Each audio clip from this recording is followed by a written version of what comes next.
The city of Ypres stood witness to the 4 long years of the Great War.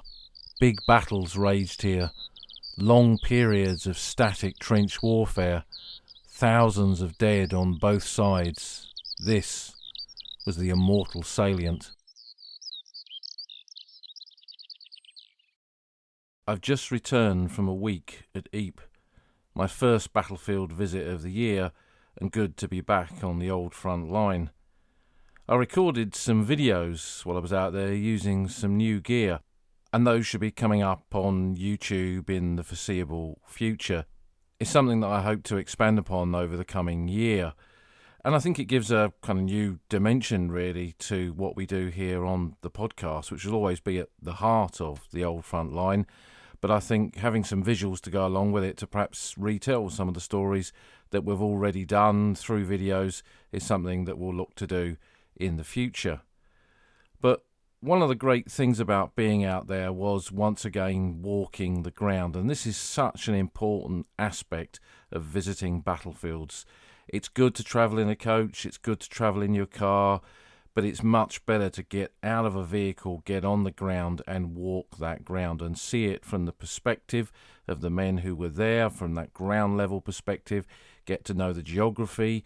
Even slight inclines when you're walking them, you can begin to see how important they were more than 100 years ago in relation to the battles and the engagements that were fought there. And I think as well, it's another level in how we connect to that landscape today, because it kind of felt like spring this week. The winter isn't over yet, but it kind of felt like spring, and I think that with the birds in the trees and the flowers beginning to grow in the hedgerows and the changing colour on the landscape, all of that I think enhances what our visits to those battlefields of the Great War are all about. And it's seeing those battlefields at different times of the year. As I've said quite a few times in the podcast, again, I think that's quite important.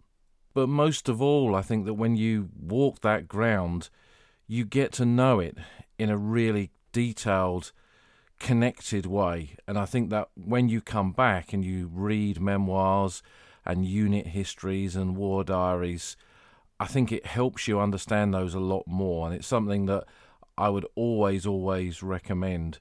When you go over to the battlefield, try, even if it's only a short walk, try and get on the ground and walk that ground. But as I was walking the battlefields around Ypres this week, going down into the woods, at Sanctuary Wood, not the Trench Museum, but the main wood itself, getting up onto Hill 62, walking round the back of Stirling Castle and looking for the site of the tank cemetery close to the Menin Road, it made me think about different aspects of the Great War in Flanders. And staying as we were at the Cottage de Vink, which is owned by Nick, who runs the fantastic Who Crater Cafe and Museum. It's a fabulous billet to stay in, and we were staying there right on the front line itself. German trenches ran through that position where the house is. We could see the spires of Ypres in the distance. There were some fantastic winter sunsets across the battlefield there, and some really important places connected with the history of the Great War around Ypres are literally on your doorstep. You don't have to drive anywhere. You can walk to them, just as I did during the course of this week. But it made me think about the battlefields around Ypres and the importance of Ypres in the story of Britain and the Commonwealth in the Great War, and indeed the wider allies that fought on the Western Front. And although we have done Ypres in a day, and we've looked at what you can visit and see and understand from visiting a selected number of sites around the city of Ypres in Flanders, what we're going to do with this podcast is look at Ypres, the Immortal Salient as it became known, the grounds, the fighting, the battles, and the 4 long years of war that took place around that medieval city where so much happened during the course of the Great War. So this will be as much history as landscape, or as always we will verge between the two. There will be some supportive material on the podcast website with some maps showing the fluctuation of the line around Ypres during the First World War, and some links to some books, and you'll find that on oldfrontline.co.uk. But what we're going to do is really run through the chronology of Ypres during those 4 years, the battles of Ypres, what took place, and the significance, the changing significance and meaning of Ypres from the beginning of the Great War through to that post-war period, leading really right up to today. So we're going to head off to Flanders, and we're going to look at Ypres and the battles for Ypres in the Great War.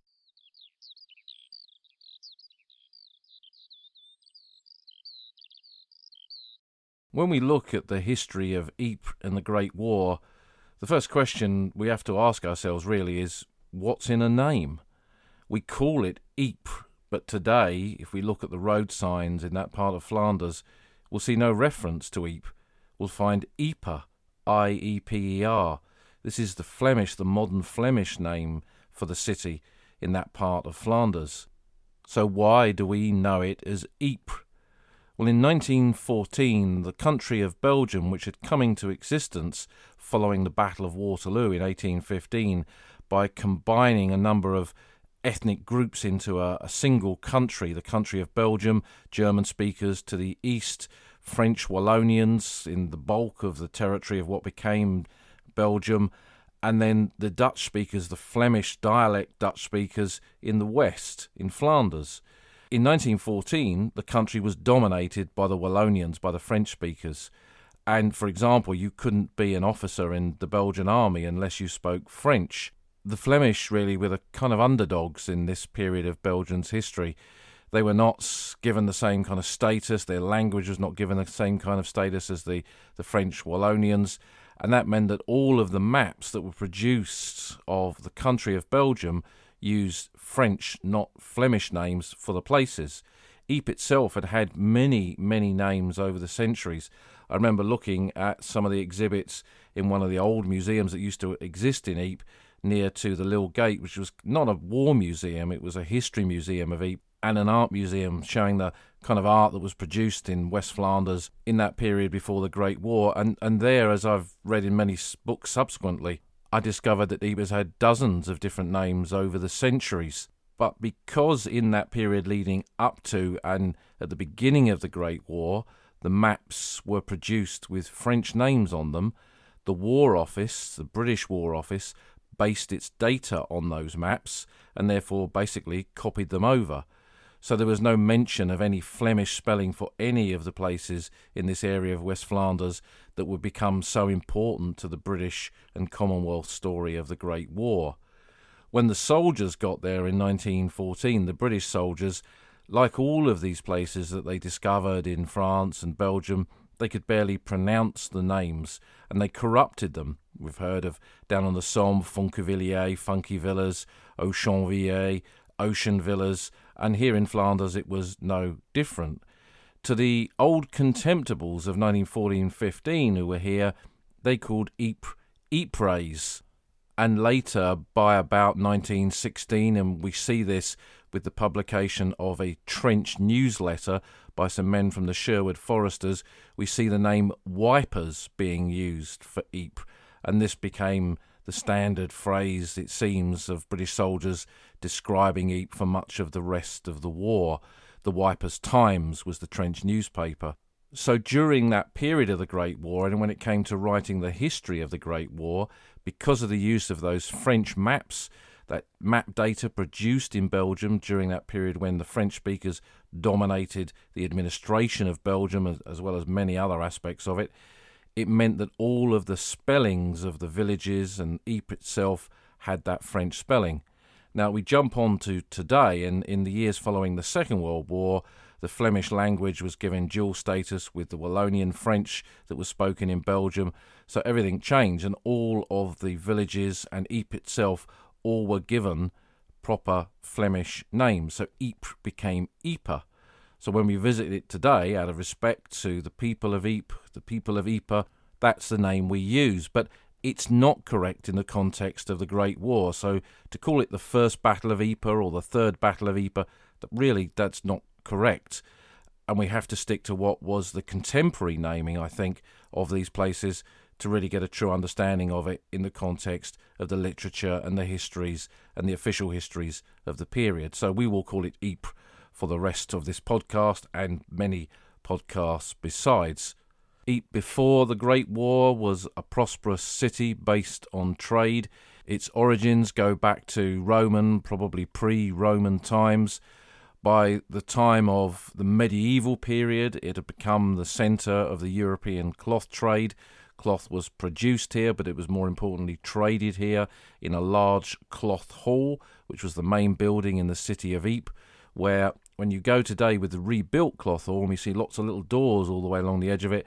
Each one of those was an individual stall with a cloth seller selling their wares. And the construction of a canal system from Ypres up to the coast, joining up with other canal systems, that was a kind of super highway of the medieval period. That meant the cloth could be traded and moved around. So it became a very important place. And for the people who lived in Ypres, they made their money from taxation, from the taxation of this trade. It made the city very wealthy indeed. And as the centuries unfolded and this area of Europe became what we could describe as the cockpit of Europe in terms of conflict, with war after war running through these fields and along these roads and in these cities and towns, not just around Ypres, but right across this part of Flanders and northern France, we see that taxation, that money that had been earned from the cloth trade, being used to defend Ypres. Within the 17th century, the construction of the Vauban walls, the defences around Ypres. Vauban, the military architect, sold these designs to create super defences around places like this. And Ypres, afraid of being overrun, afraid of being sacked, it had these defences paid for by the taxation from the cloth trade. But although conflict did indeed spread through here many, many times over the centuries, in the 2 decades leading up to the Great War, Ypres was a quiet backwater, really. We can look during that Edwardian period in Britain when a lot of middle-class and upper-class families travelled around Europe and European guidebooks were produced, the most famous of which was the Baedeker Guides. That describes Ypres as a medieval gem of Europe, and it was part of that Baedeker trail for such families to visit when they went across to Europe, with its magnificent medieval churches and the cloth hall, and a town really kind of preserved really within the ramparts. But Ypres in 1914 was a city in a neutral country that was invaded in August of that year by Germany as part of the Schlieffen Plan that took German forces through Belgium down into northern France en route to Paris. And that dragged not just Belgium into the conflict, but one of its guarantors of its neutrality, which was Britain. Under the Treaty of London of 1839, Britain had safeguarded Belgian neutrality, and with the German invasion we were obliged to step forward and ask them to withdraw, and when they didn't, on the 4th of August 1914, Britain declared war on Germany, and the European conflict became a world war as a consequence of it, with men from all over what was then the British Empire, as well as the French Empire, being drawn into this conflict to fight here, a truly global war.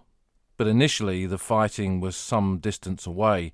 The Germans pushed their way through eastern Belgium, down through the Ardennes, taking out the forts at Liège and fighting the Belgian army, the Wallonian regiments, the French-speaking regiments of the Belgian army in that eastern part around Charleroi, which would lead to the Battle of Mons in August 1914 and the British and French withdrawal from that area and the famous British retreat from Mons down to the Marne, where the Battle of the Marne in September 1914 turned the tide of the war. And then the so-called race to the sea began as both sides tried to outmaneuver each other and gradually pushing up towards northern France and Belgium, trying to reach the Channel ports. Germany's intention, having failed to reach Paris, was now to get to those Channel ports and isolate France from the outside world. And one of the places that took them to the coast through Belgium were the old Roman roads that ran through West Flanders, and one of them took them from the town of Menin towards the centre of that former medieval cloth trade, the city of Ypres. This, from the British perspective, became the first Battle of Ypres, fought here in October and November of 1914, that autumn. British troops had been fighting hard since Mons, at Le Cateau, on the Aisne and the Marne, where some of the first trenches were dug, when the line there went static after the Germans were pushed back from the Marne to the Aisne heights, northeast of Soissons and northwest of Reims, and it had suffered substantial casualties during that period. The British Expeditionary Force that had gone to war with half a dozen infantry divisions, with cavalry, engineers, artillery, and everything else it needed, had seen the ranks of those troops depleted by the battles of the summer of 1914. As it moved up to Ypres to defend this ground en route to the Channel ports, with half of its army in Flanders and the other half in northern France between La Bassée and the town of Armentières, close to the Albers Ridge, it needed reinforcements, and some of those came across to Belgium in October 1914. The British 7th Division, for example, which was made up of battalions of the British Army that were in the far-flung corners of the British Empire and brought back to Britain at the beginning of the war to be formed into this new formation. They had landed at Zeebrugge in October 1914, expecting to go up to fight around Antwerp alongside another British formation, the Royal Naval Division, an infantry division formed from naval personnel, but instead were diverted down to Ypres to join the rest of the expeditionary force there. And also the arrival of the Indian Corps, with Indian troops disembarking at Marseille in October 1914 and moving up to northern France and Flanders. It was the beginning of the expansion of the British Army from just the regular troops that were in garrisons at the beginning of the war to the ever-increasing use of what were then called colonial troops from Britain's empire, showing that this was already in 1914 far from just a white man's war. The First Battle of Ypres was the fading light, really, of the mobile war everyone thought that they were going to war to fight in 1914. When you look at the Great War, really everyone was prepared for war, just not what this war turned into. And here in Flanders in the autumn of 1914, and indeed on other parts of what was rapidly becoming known as the Western Front, that light was fading, that mobile war was ending, and a new type of warfare was beginning. The army, the British army who fought here, was under strength. Very few of the battalions that fought in the First Battle of Ypres numbered the 1,100 officers and men that they'd gone to war with. In some battalions, there had been 2 or 3 changes in command.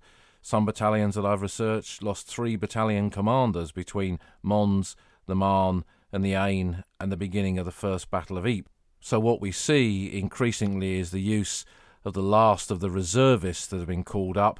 Men perhaps who'd been wounded at Mons had recovered in time to rejoin to take part in the First Battle of Ypres. But alongside them now, these regular battalions, was the arrival of men from what was called the Territorial Force, what would be called the Territorial Army later.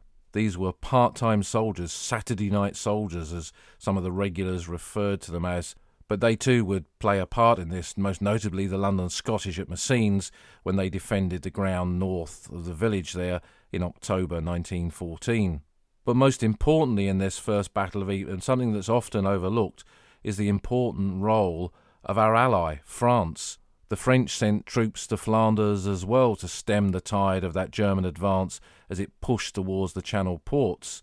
French regular soldiers, territorials, and French colonial soldiers from their wider empire all took part in this First Battle of Ypres, and Britain really did not have enough troops to fight this battle on its own. It was already the beginning of coalition warfare, a coalition warfare that would lead to victory 4 years later in 1918. And when we look at the involvement of the different nations fighting the Germans as they pushed hard following those main routes, and when an army advances, particularly in 1914, it needs good road systems to do this. So it follows set defined routes really that are dictated by where those road systems are. And as most of them converged on the key towns like Menin and Ypres and Dixmude and Newport, this is where you see the fighting taking place in 1914, with to the north what is left of the Belgian army, mostly Flemish regiments that were in the Flemish garrisons at the beginning and didn't make it to eastern Belgium to take part in the fighting, for example, around Liège or Charleroi. These regiments fought up in the north. The King of the Belgians, who had pulled back to this part of West Flanders, commanded them. He ordered the opening of the sluice gates along the Ypres Canal, flooding the Ypres plain to stop the Germans from steamrolling their way down the coast. But the Belgian troops fought there. Alongside them at Dixmude were the French. Then the British fought in an area close to Zonnebeek, to Polygon Wood, to Gelleveld, down to Kleinzillebeek, near what would be later called Hill 60. and then beyond that were further French forces from Zillebeek down towards the Messines area, later joined by British troops like the London Scottish and some dismounted cavalry regiments like the 9th Lancers, for example, as well. So we see not one defined line, really, but Allied soldiers fighting side by side. And the type of warfare that took place here at Ypres in 1914 was a mixture of mobile warfare over open fields, but the beginning of entrenchments with soldiers digging in. Corporal Pilkington of the Artist Rifles accompanied the Scots Guards across to Belgium in October 1914, and he photographed that period of their war, a collection now in the Imperial War Museum. Fantastic photographs used in several books on the 1914 campaign, and they show them marching down the roads, advancing over open fields, but then digging in with slit trenches close to villages like Gelleveld and Zandvoorde. And this was the change in warfare. This mirrored the change in warfare from the open warfare to what would increasingly become a trench war. Flanders was a flat landscape, and initially the British had the advantage, holding the high ground, for example, along what would be called the Broenzijde Ridge later in the war, down towards the ground east of Polygon Wood, and Gelleveld, the Gelleveld Plateau, which overlooked the approaches from Menin, and then to the south towards Zandvoorde. And if you've been to Zandvoorde, you can stand there close to where the Royal Horse Guards Memorial is, for example, and look out across that landscape and see what a dominant position it was. But the Germans had overwhelming numbers, whether they were fighting the British or Indian troops, or whether it was French or French colonials or Belgians to the north, and gradually that line was slowly pushed back over October and November of 1914 until it got to a critical moment in mid-November when the Germans almost broke through, but their casualties were so heavy in trying to do so that the advance faltered and stopped. The British Army and the Indian troops fighting alongside them had suffered over 56,000 casualties in the First Battle of Ypres, the French over 50,000 and the Germans at least 100,000. So it already had become a place of sacrifice, and what you see in the newspapers of the period is Ypres already being described as sacrificial ground. It's already given that meaning. So now, with the German steamroller having run out of steam, not just in Flanders but in France too, it was a case of digging in and digging deep. This became the change in German tactics, from advancing, trying to push through to get to Paris, to get to the coast. They'd failed, and they were now facing this war on two fronts, against France and Britain, and to a lesser extent Belgium in the west, and then in the east against the Russians on the eastern front. So here in the west, the Germans dug in, and during that winter of 1914-15, what became the Western Front, 450 miles of trenches were formed from the Belgian coast, running down through Flanders to the southern part of Belgium where it met the French border, which was in actually the Wallonian area. So parts of the French-speaking areas of Belgium were also fought over in what became the battles of Ypres. And when we describe the whole area as Flanders, places like Messines, which sits on the border, and Plugstert to the south, they're actually in the French-speaking parts. But it's typical of the British Tommy to see the whole thing as one place, as Flanders. In fact, when you read many accounts, not just of ordinary soldiers, but war diarists, they think when they're in Ypres, they're in France. They don't even realise they're in Belgium. This was the kind of confusion that went on. And speaking to veterans, very often they had no idea where they were unless there was the remains of a signboard by the side of the road indicating where it was they were marching into. The static line was formed with the vestiges of the Belgian army holding that ground to the north where the plain had been flooded. They were largely dug in along the Ypres Canal, which had served as a barrier to the Germans, and that front remained pretty much static for most of the rest of the 4 years of the Great War. The French still held a big area around the city of Ypres, with their rear echelon in the town of Popperinge. That wasn't British at the beginning of the war. It was a French town used by the French army as its logistics base. And then the British began their line from Saint-Loire down the Messines Ridge, down towards Armentières, and then it continued across in France, down as far as the La Bassée Canal, with our rear echelon in the towns of Balliol in France, right on the border with Flanders, and Bethune. And then beyond that, 400 miles or so of what was essentially the French sector at that time, and it gives us an idea just how big the French army was, being able to hold that length of the Western Front at that period of the war, Britain only holding 25-30 miles of it. But this was a new war. Men had been trained to dig trenches before the war, but this was trench warfare on a much bigger scale. It was essentially one huge siege, with both sides besieged in front of each other for most of the next 4 years, with the line fluctuating but not breaking until the final phase of the conflict. And with the increase in manpower on both sides, the amount of men available to dig and dig and dig, the whole network of trenches developed during that winter of 1914-15. There were attempts to break it. The British tried in December of 1914. Their first offensives on a small scale were, for example, an attack by British troops near to the village of Witcharter on the Messines Ridge, unsupported by artillery, over the top, bayonets fixed, one battalion of the Gordon Highlanders, its officers waving their claymore swords above their head, straight into the industrial firepower of an imperial nation, Germany, with its machine guns and artillery, with devastating losses on the British side. Down in Plug Street, in that area, small-scale attacks took place there, but the line was not ruptured, the line held. And what the battles in Flanders then already began to show was that on this relatively flat landscape, any rise in ground will afford you an advantage, and really much of the next 4 years becomes a battle for the possession and repossession of this so-called high ground that in most places was no more than tens of metres above sea level. December 1914 also saw the Christmas truce, something we've discussed in previous podcast episodes. You can go back through the back catalogue to find those. That was a momentary pause in the war, and not universal, because even in Flanders, not all parts of the front took part in the Christmas truce. But 1915 was the real year of the beginning of total war on the Western Front, a move away from the old types of warfare, more and more steps moving away from traditional views of battles like Waterloo towards industrial warfare, with the capability of firing millions of shells, millions of bullets, and inflicting destruction on an industrial scale and death on an industrial scale too. But Germany's plan to dig in and dig deep and let the Allies attack and suffer heavy casualties and perhaps sue for peace was clearly not working. So they decided to go on the offensive in 1915, and this became the second Battle of Ypres in Flanders, with the first use of poison gas. Poison gas was a weapon that existed before the war. It was outlawed under the Hague Convention.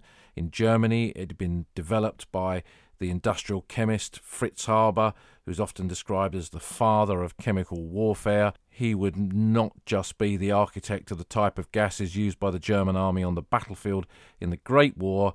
He would develop the gas that would eventually be used in the gas chambers of concentration camps in World War II.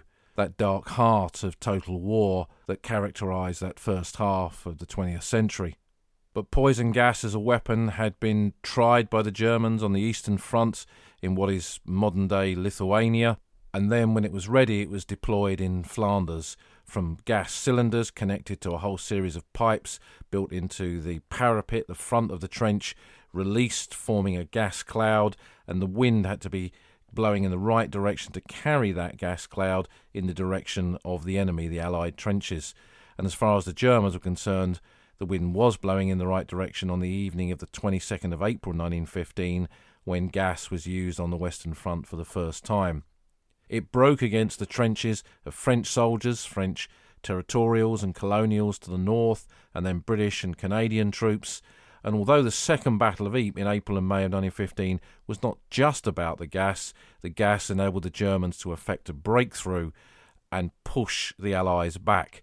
You imagine being a British or a Canadian or a French soldier with no proper gas mask, perhaps just a handkerchief to urinate on and hold it against your face to give you some very primitive anti-gas measures. You see these green clouds of chlorine gas engulfing your comrades, men choking to death. It's not surprising that many soldiers bolted under these circumstances and the line broke.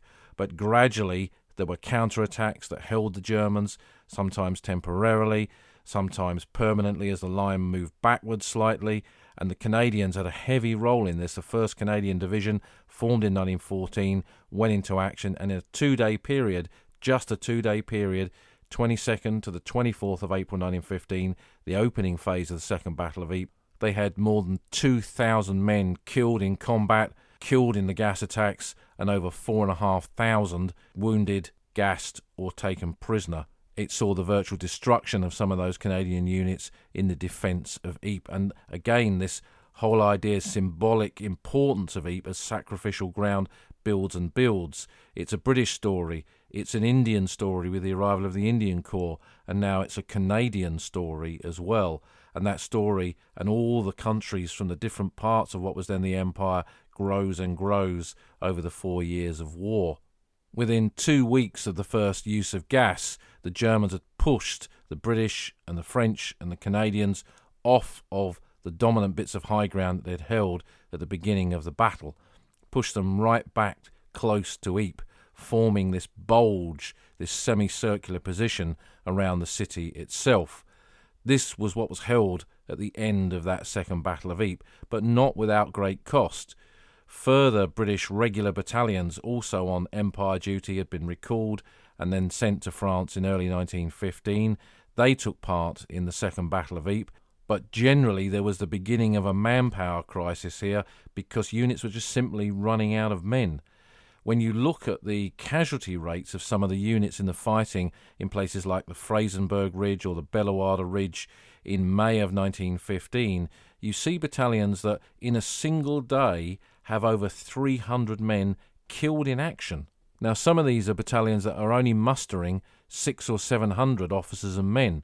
So to have over 300 killed, and in some cases it's nearly 400 men killed in action, those are staggering losses and give us an insight into the ferocity of the fighting that took place to stop the Germans from capturing Ypres.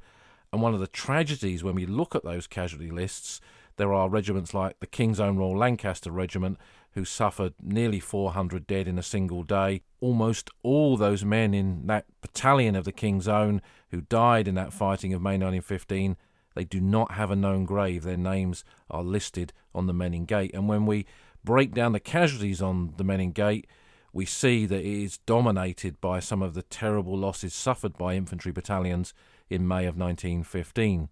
So at the end of that Second Battle of Ypres, the city itself had been saved, the line had held to the north and in that bulge around Ypres itself. But when you look at the detail of where that bulge, where that line ran in a semicircle around Ypres, you'll see that it followed the contours of high ground, and it meant that in pretty much all cases, the Germans were now on high points looking down into the city itself.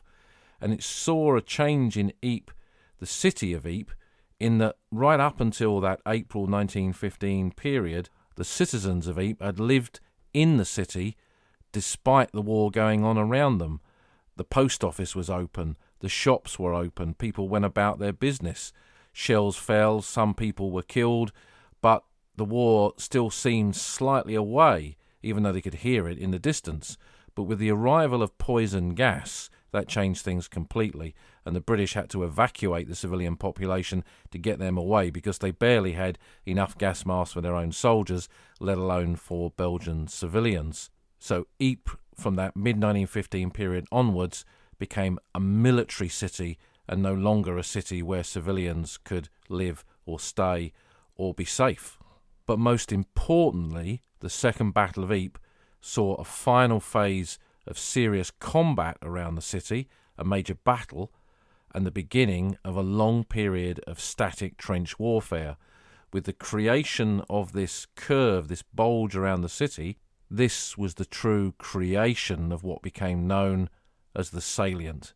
And that's what we'll look at next.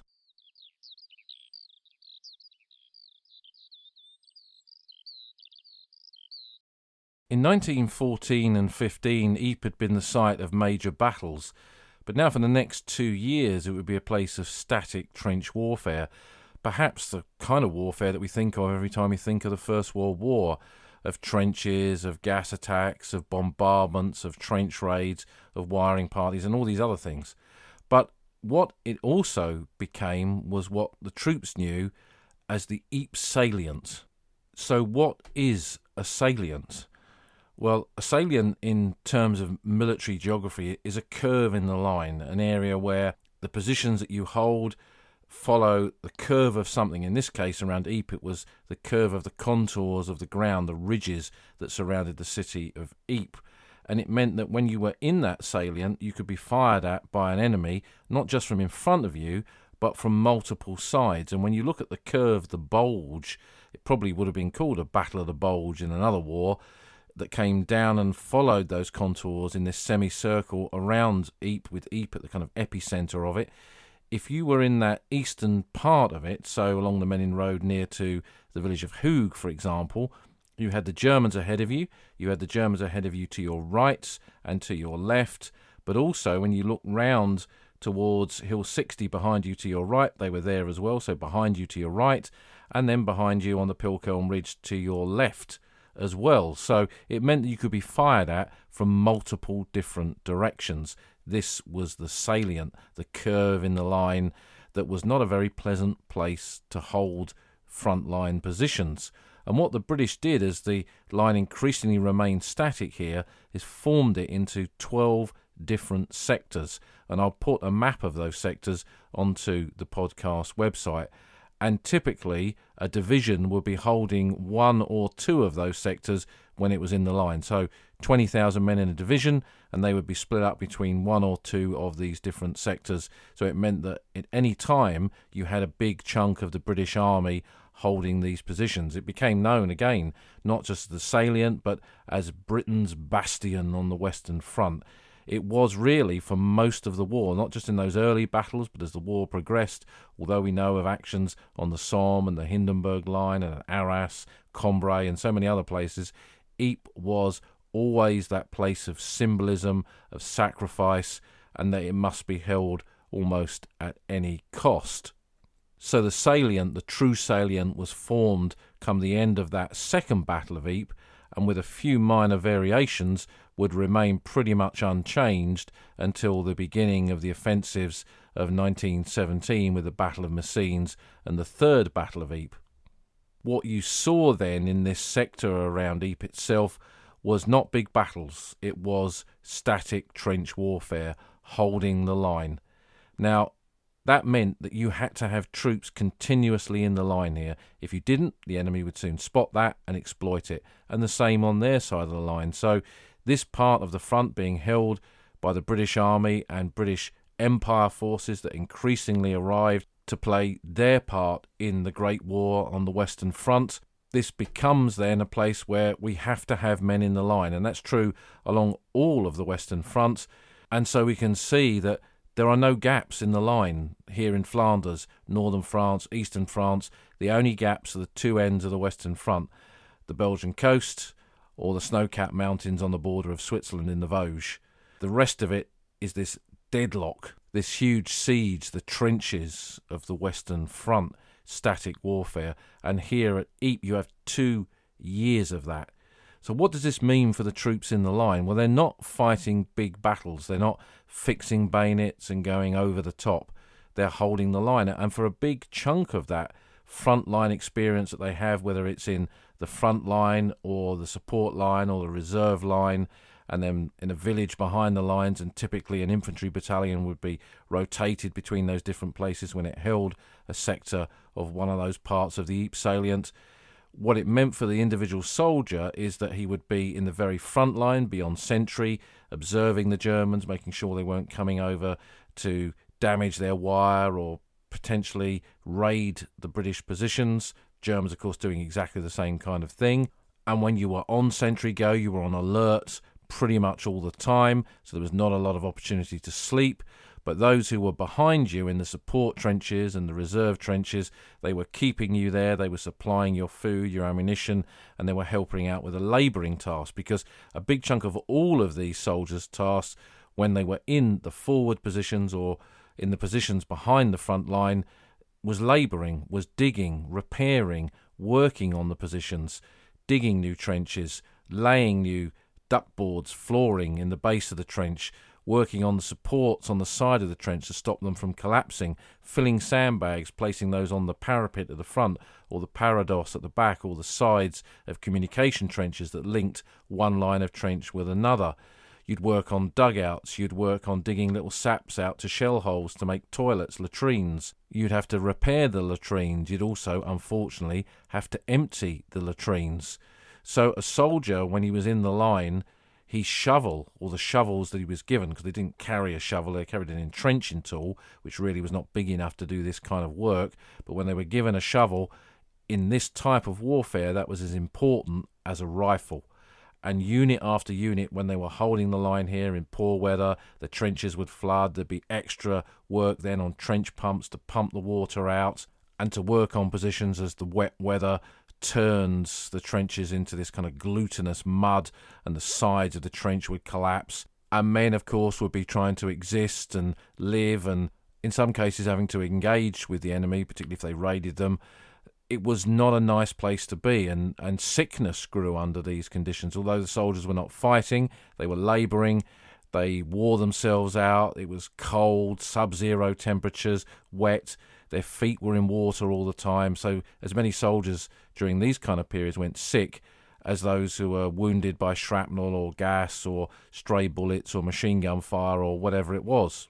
So what it meant was that soldiers could come to somewhere like Ypres, having enlisted in 1914 or 15, done their training, come across, gone into the line here, and because it was a quiet sector, a lot of units came to Ypres first to acclimatise to the conditions of trench warfare before they were sent on to another battle, whether that was Neuve-Chapelle or Albers or the Battle of Loos or the Battle of the Somme or later in the war Arras or whatever.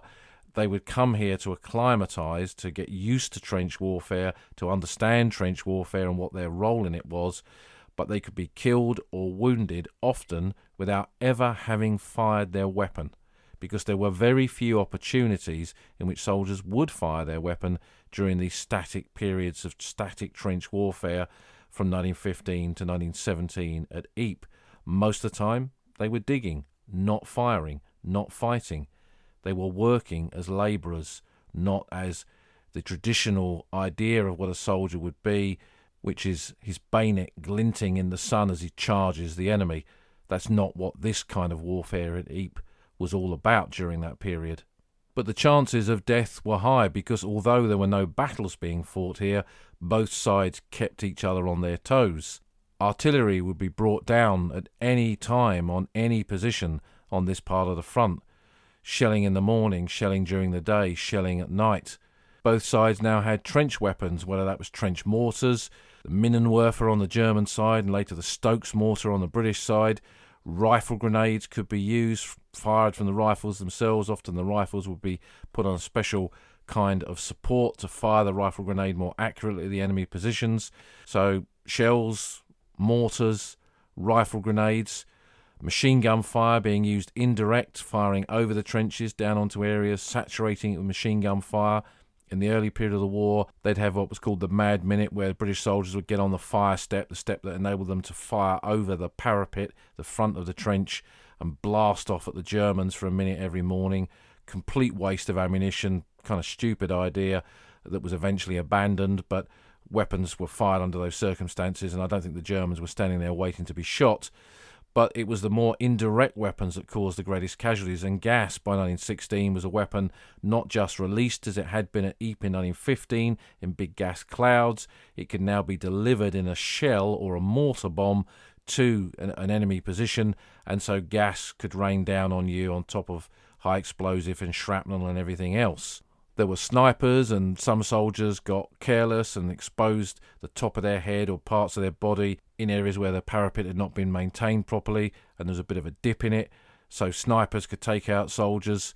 There was the war underground, where both sides were tunnelling underneath the battlefield and blowing charges of explosive. And when we look at places like the Bellewaerde Ridge and Hooge and Hill 60 and Saint-Éloi to the south of Ypres, these were all areas of intensive mining activity. And when we look at trench maps, we see a lot of evidence of small craters in different parts of the front, meaning that the men on the surface were always under threat of a mine suddenly erupting beneath them and destroying their positions, and of course them along with it.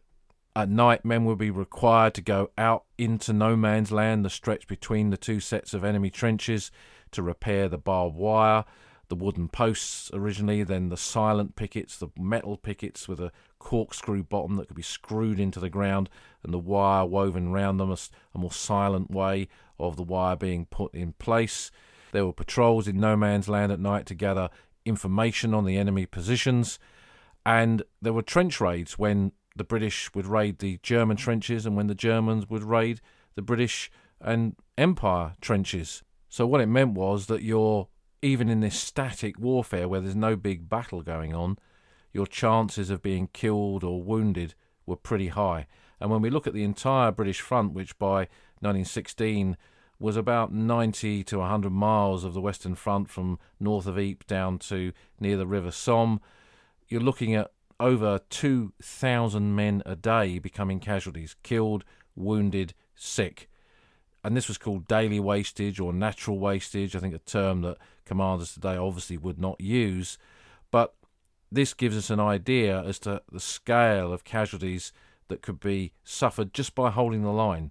There's nothing going on here. No big attack, no great advance, no change in the positions on the battlefields, but you're losing thousands of men a day just by standing still.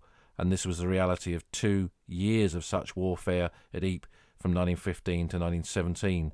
And when you look at the cemeteries around Ypres today, you see a lot of evidence of this. When you go to Ration Farm Cemetery, just outside Ypres, cemetery behind the lines near to Zillebeek and Hill 60, you see a lot of evidence of that with the day-to-day casualties of trench warfare. And when you examine war memorials, you find that a very high percentage of Britain's dead in the Great War were not men killed in the big battles. They were killed holding the line, holding a trench in what appears to be an insignificant part of Flanders in one of the sectors around Ypres. And what it meant for the soldiers who came here was that Ypres was quite clearly, as they entered it, like the ruins of some ancient civilization. It was a city of the dead, and you see that term beginning to be used from the kind of mid-war period onwards. It was a symbolic place, as we've said, with the casualties that had been suffered in the early period of the war, but the results of just holding the line were clearly visible to soldiers as they came into the trenches around Ypres. The soldiers' cemeteries behind the lines, the white crosses, the unburied dead in some cases, particularly from the earlier battles. Zouave Wood near Ypres was called that because of the unburied dead from French Zouave units that still lay on that part of the battlefield. And back in the 80s and 90s, when I spoke to the veterans who had served at Ypres, for many of them it was their first experience of trench warfare, coming from Britain, going into the line in Flanders before they went off to fight one of the big battles. It was a place they never forgot. Albert Banfield, who spent a big chunk of his service at Ypres in the Great War with the 13th Battalion, the Royal Sussex Regiment, later said, "The war at Ypres felt eternal. Somehow we felt we'd always be there." Now, he was in the ranks, a very literate man, but I think what he meant was it felt that being in a place like Ypres, it felt it would never end. And it was a place that never lost him. He lost his own brother there, Marcus, in 1918. And so for him, it was really a defining place, a defining moment, a defining aspect of his experience in the Great War. But after 2 long years of this static trench warfare with a few minor operations at the Bellewaerde Ridge in September 1915, the German attack around Hooge and Sanctuary Wood and Hill 62 and Observatory Ridge in June of 1916, the battles of the Saint-Éloi craters, these kind of minor operations moved the line slightly, but essentially the line had hardly moved at all. The Germans still dominated the battlefield here after 2 years of this static warfare.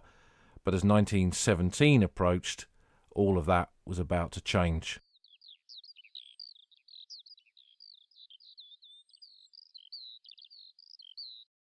The early years of the conflict of the Great War had seen Ypres at the centre of the move from a mobile war to a static war, a place where new weapons like gas were developed and used, often with devastating effect, and then 2 long years of static trench warfare. But now, in 1917, this would see another shift, really, with the final 2 years of the Great War in Flanders being an example, really, of true total war, where the industrial scale of both sides' armaments are able to reduce the landscape to dust. and kill, wound and maim tens of thousands of soldiers in the process. We see this first with the Battle of Messines in June of 1917, which breaks the static nature of the warfare around Ypres. For the rest of the war, it would be a to and fro, a movement in the line back and forth until finally Germany collapsed. The Battle of Messines, that static period of 2 years of no movement of the line here, had enabled the British tunnellers to dig under the battlefield and lay 19 mines that were blown simultaneously at 3:10 in the morning, and which erupted on a front from Hill 60 in the north to near Plug Street Wood in the south, destroying key German positions along the ridge, causing devastating losses amongst the Germans still in their dugouts. The British had dug the mines not under the front line but under the second line positions where the Germans kept the bulk of their troops, so large numbers of German soldiers were buried alive, entombed or killed within their dugouts. And that, in combination with the artillery bombardment, this enabled the British and the Australian and New Zealand soldiers who attacked that day to move close up behind the bombardment and get into the German positions as it lifted at 0 hour. It wasn't like on the Somme where the barrage lifted, the men went over the top, the Germans were ready and mowed them down in no man's land. This advance was far more effective. And at Messines, the whole ridge was taken in a single day. They advanced from west to east, and the entire Messines position fell to the British and Commonwealth forces. It was probably the most successful battle that the British Army fought during the static trench warfare period on the Western Front, and it was a battle whose success was directly related to training. General Plumer, who commanded the army that went into battle at Messines in June of 1917, trained his men on models behind the lines. Each man was lectured not only on what his battalion was doing, but what his brigade, what his division was doing, and what the units on their flanks were doing as well. Soldiers saw air photographs, even NCOs, section commanders, carried trench maps, and men were fully informed as to what the battle was about and what their task in it was about too. Now there was a risk in that because those men could be captured and spill the beans if the Germans trench raided their position and took them prisoner on the eve of the battle. But Plumer believed that the more a soldier knew, the better he would perform on the battlefield, and Messines proved that and signalled a new approach to warfare and a new approach to fighting on the Western Front in those final years of the Great War. And what you see on the battlefield, a battlefield in our collective memory dominated by the explosion of those 19 mines, was the proper and clever use of infantry with artillery, with planes in the sky spotting for the guns, with tanks on the ground supporting the infantry, and infantry units leapfrogging. Rather than one battalion take all the objectives, one battalion takes the first objective, another one leapfrogs through and takes the next, another leapfrogs through that and then takes the final objective. And what you have in each case is a new unit taking the next objective, backed up with the survivors of the previous battalion who've taken the previous objectives there in case the Germans counterattack. So when the ridge is taken and the Germans do counterattack, there are plenty of forces to hold them at bay. Messines signals the way for what became known as the Third Battle of Ypres, often somewhat incorrectly called the Battle of Passchendaele. Passchendaele was only one of its objectives, and when you look at the phases of the Third Battle of Ypres, each of them are named after different areas of the battlefield, Passchendaele just being one of them.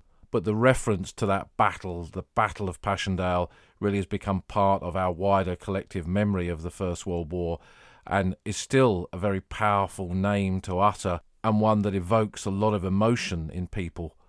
The battle began on the 31st of July 1917 with the high ground that the Germans had dominated taken along the Messines Ridge to the south. It was the other ridges to the east and northeast that now had to be taken. And a wider objective was to perhaps break out here in Flanders, advance up to the Belgian coast to take out the submarine bases that were up there that were damaging shipping in the English Channel and the North Sea. But the Battle of Passchendaele was in many ways a battle of extremes. On the first day of the battle, it was generally successful. Most of the objectives were taken. but at great cost. It was the deadliest day in Flanders through all 4 years of the war for British and Commonwealth forces. And on the evening of the 31st of July, it began to rain and pretty much did not stop raining for much of the rest of the battle. It became the wettest summer in living memory, and with the tremendous bombardments of hundreds of thousands of shells which destroyed German trenches, attempted to destroy German bunkers, smashed up farms and villages, but it also destroyed all the drainage. So when the rain fell, there was nowhere for it to go except into the shell holes and in the trenches and the dugouts and the bunkers.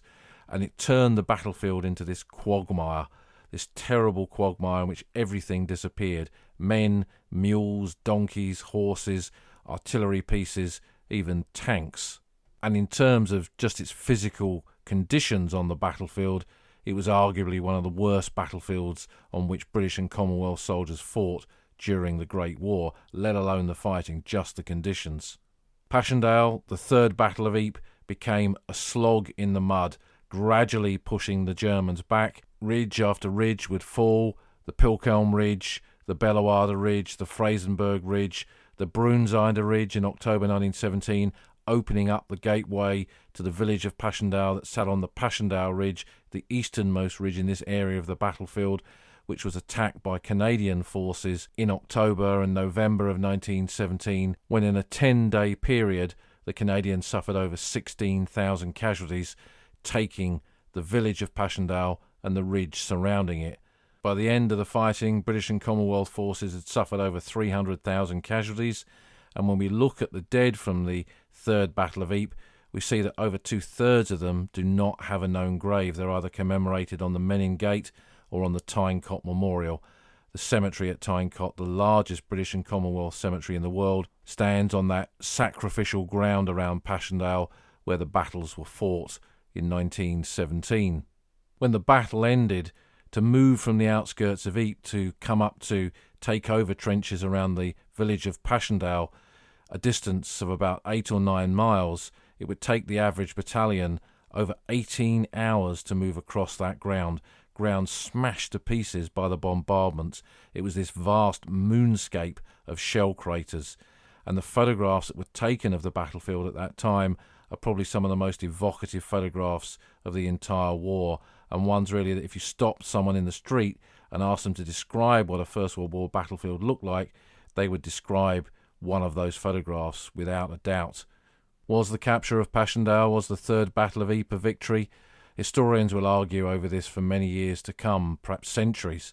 But what is clear is that the high ground was taken, that the ground in which the Germans had dominated the battlefield around Ypres by the end of 1917 was in the hands of the British and Commonwealth forces.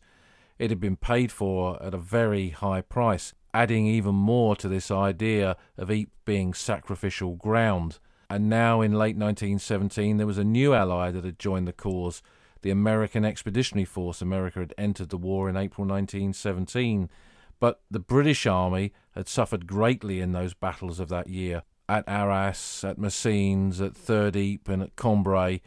And back home the Prime Minister, which by this stage of the war was Lloyd George, held back the reinforcements coming out to the Western Front.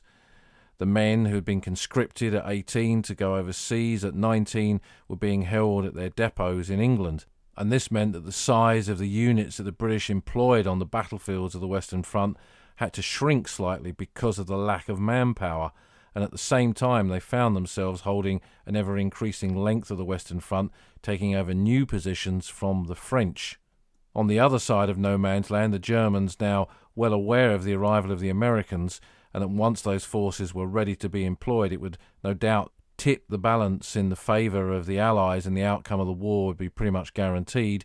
In the spring of 1918, they launched a whole series of offensives along the Western Front to try and break the Allied line, to force an end to the war, perhaps an armistice, perhaps a surrender, perhaps a negotiation, so that Germany could walk away from the war at least with something if it had not won the war militarily. For Germany, these battles in the spring of 1918 were, in many respects, the last roll of the dice. They opened on the Somme on the 21st of March 1918, and then in Flanders on the 9th of April, in what became known to the British as the Battle of the Lys. Now, this is not the fourth Battle of Ypres. Some years ago, a guidebook was published claiming that this was 4th Ypres. It's not. We know this from the British Battle Nomenclature Committee. They were the ones that decided what the battles were, what the time frames of the battles were, and what the names of the battles were. And these were used then to write, for example, the official history, regimental histories, divisional histories, and a whole host of different publications. And from that, the Battle of the Lys was called the Battle of the Lys because it wasn't just fought at Ypres. A big chunk of it took place in northern France, across the border, around Armentières, towards Balliol, down towards Bethune and the La Bassée Canal. So this is not 4th Ypres. It's the Battle of the Lys. Part of it takes place around Ypres, and what you see in April 1918 are the Germans attacking around the Passchendaele area, pushing the British back in that sector, retaking the Messines Ridge, and pushing those British and Commonwealth, and in some cases French troops who were sent up to assist us yet again during this period of the war here in Flanders, pushing them right back to places that had previously been behind the lines. And when you look at the map of Ypres in 1918, by the summer of 1918, it's a very tight salient, a very tight bulge around the city itself, with the front line now on Hellfire Corner, just outside of Ypres. And if you were in Ypres, the German front line was also behind you now to your right, on the other side of the Messines Ridge. So this German offensive in the Battle of the Lys had a devastating effect on the British line here, making it even more difficult to hold the line around the city of Ypres. But the German army in those spring offensives shot their bolt. They suffered tremendous casualties in taking all this ground, and eventually their offensives came to a stop, and stalemate ensued once more around Ypres by the summer of 1918. The Americans did arrive. We did a podcast episode recently about the doughboys in Flanders, about the American troops who fought in the summer and then in the late autumn of 1918 in the battles of Flanders. But what it meant was the Germans were now on the back foot, not just here in Flanders, but along the entire Western Front. Their offensives have failed to achieve the objectives that they'd hoped for in the spring of 1918, and Germany was now moving further and further towards collapse. And when the actual 4th Battle of Ypres begins in September of 1918, the British troops and the Commonwealth troops and an increasing number of Belgian troops who fight alongside them, who, for example, they are the ones who capture the village of Passchendaele in 1918. When you go to Passchendaele today, you can see the memorials to the Belgians on one of the streets named after the Belgian regiment that captured Passchendaele in that period of the war. But this was now again coalition warfare. British troops, men from the wider empire, Belgians fighting alongside them. Again, French troops came to Flanders in that final 4th Battle of Ypres, and by October the old battlefields that had been fought over almost solidly for 4 years were broken through. The trench war had ended. It was mobile war to Menin, towards Courtrai, beyond to the Scheldt, where in Flanders the war ended on the 11th of November. And in 4 years of fighting, 4 major battles, many other engagements in Flanders besides, the British and Commonwealth forces had lost over 250,000 dead. That's 1 in every 4 of those who died on the British and Commonwealth side in the Great War had died here in Flanders, and 1 in every 3 of those who died on the Western Front fell at Ypres. So this whole idea of the city being this symbolic place of sacrifice had grown and grown, and that was not just a myth, it was a reality, with the loss of so many young men here during the Great War. And when you add the deaths of the Belgian forces who fought alongside them, the French allies who fought with us on so many occasions in Flanders in the Great War, and then the German losses on the other side of no man's land, this tiny area of battlefield that extended only 20-odd miles north to south, the same amount of distance from east to west, this was one vast graveyard, the graveyard of a generation that had come to fight in Flanders during the Great War.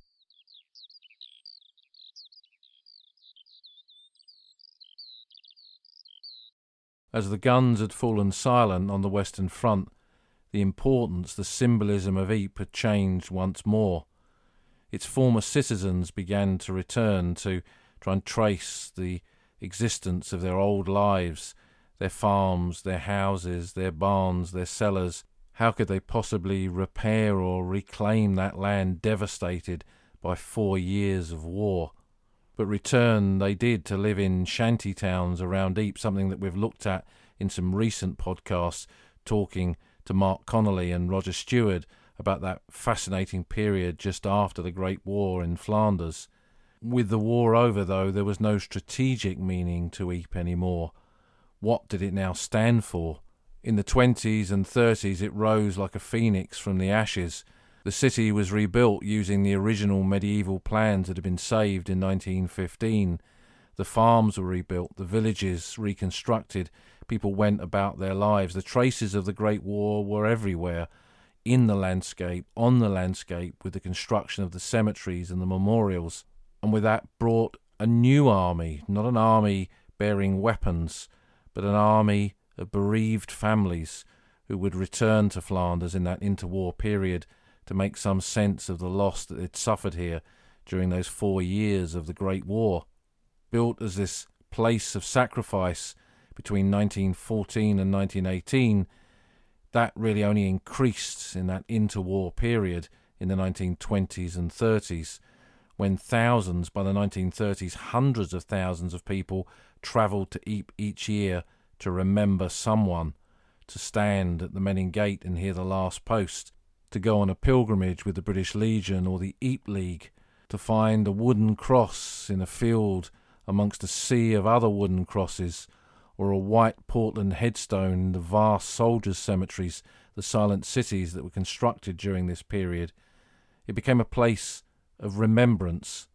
Ypres' symbolism now was the cost of war, and what war had brought to the families who'd paid that cost during the period of the Great War. Veterans returned to make sense of their part in the conflict, to remember the comrades that they'd lost. And now a new term was used for the salient, the Immortal Salient, a place where the deeds of those who had fought here in those years of the war would remain forevermore. They would be immortalized in the pages of history for all time. And this, I guess, is where we ask ourselves, what is the meaning of ground? What does ground mean to us? To the pilgrims of the 20s and 30s, the sacrifice that had been made here seemed to have been a sacrifice not in vain, a sacrifice made to protect the Belgian nation, to hold the tiny pocket of Belgium that remained, because there was no real strategic value to Ypres. In some respects, they probably could have pulled across the border and defended the Flanders hills in northern France. But Britain had gone to war for Belgium, for gallant little Belgium, and this was all that remained of it, and to give it up seemed impossible, especially after the battles of 1914 and 15. And as the war rolled on and the casualty lists mounted, there was no way that Ypres could ever be abandoned. And I think you see that desire to never truly abandon Ypres continue in that 20s and 30s period between the wars, when people went there on such a scale. It was a place that could never be left silent, and with it not just came the pilgrims, but the battlefield guides and the books. The Michelin Tire Company published its first battlefield guide to Ypres just a few months after the end of the conflict. The Reverend Coop, who'd been an army chaplain in the Great War, wrote another. Beatrice Bryce published a book called The Immortal Salient that enabled travellers to come to Ypres and visit those battlefields. She published the Battle Book of Ypres, which told in detail the story of the 4 years of the conflict in Flanders. The magazine Partwork, 20 years after, which looked at the battlefields then and now, published in the 1930s during a revival period of interest in the First World War, that brought even more pilgrims across to the battlefields, and increasingly you see a move from pilgrims to tourists, people with not necessarily a direct connection to someone who'd fallen. They come to visit the battlefields, and you see this in photo albums and postcards and tourism literature of the period, and the growth of battlefield guides who lived and worked within Ypres, taking people out in cars and charabancs out onto the battlefields to visit them. Another world war, and what you could describe as the Fifth Battle of Ypres, takes place here in May of 1940 as the British Army pull back and retreat to Dunkirk. There's fighting around the city of Ypres again. Ypres is damaged, the Menin Gate is damaged, some of the cemeteries are damaged, soldiers are buried, British soldiers are buried around Ypres once more, and there are 4 long years of occupation by the German army until liberation in September of 1944. After World War II, Ypres changes again in some respects. The level of British contact with the city diminishes. The parents of those who died are fading away. The veterans are getting older, moving towards retirement. There was a revival in the 60s with the 50th anniversary of the Great War and the Great War series on television. But from the 70s onwards, this is a period of decline. When I first went to Ypres in 1982, I remember our teachers talking to some local people in Ypres who said that they'd thought that the British had forgotten about the sacrifice of a generation of young men there during the Great War, and that's when mine craters were filled in, bunkers disappeared, trenches faded away, museums were closed. It was a period in which really the Great War was forgotten. And when I think back to 1982 and my first visit, it seemed to me then as a young student that time really had quite literally stood still somehow, because Ypres had little changed since the 1920s. I bought 1920s postcards from some of the shops in Meninstraat that leads up to the Menin Gate. They still had stocks of them. But in my lifetime, Ypres has changed once more. Its meaning has changed in the approach to the centenary. Generations far removed from the Great War sought out ancestors who had fallen at Ypres, and they returned, and their children returned, and the centenary saw, as in the 1930s, hundreds of thousands of English-speaking visitors travelling to see those old battlefields from the Great War. Each pilgrim, each tourist, each visitor, each newcomer to these battlefields seeks meaning, seeks understanding. And although those battles are more than a century ago now, our connection to them never seems to diminish. As I walked the tracks of Ypres this week, the criss-cross paths of the Great War surrounded me, were, as always, forever there. Here in these battlefields, the power of them, this is where we find the Great War, the beacons to the Great War, where we seek that understanding and where we find it on the old front line.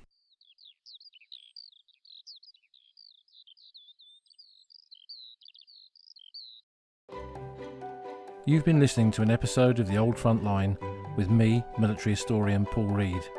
You can follow me on Twitter at Somcor. You can follow the podcast at Old Frontline Pod. Check out the website at oldfrontline.co.uk, where you'll find lots of podcast extras and photographs and links to books that are mentioned in the podcast. And if you feel like supporting us, you can go to our Patreon page, patreon.com/oldfrontline, or support us on Buy Me a Coffee at buymeacoffee.com/oldfrontline. Links to all of these are on our website. Thanks for listening, and we'll see you again soon.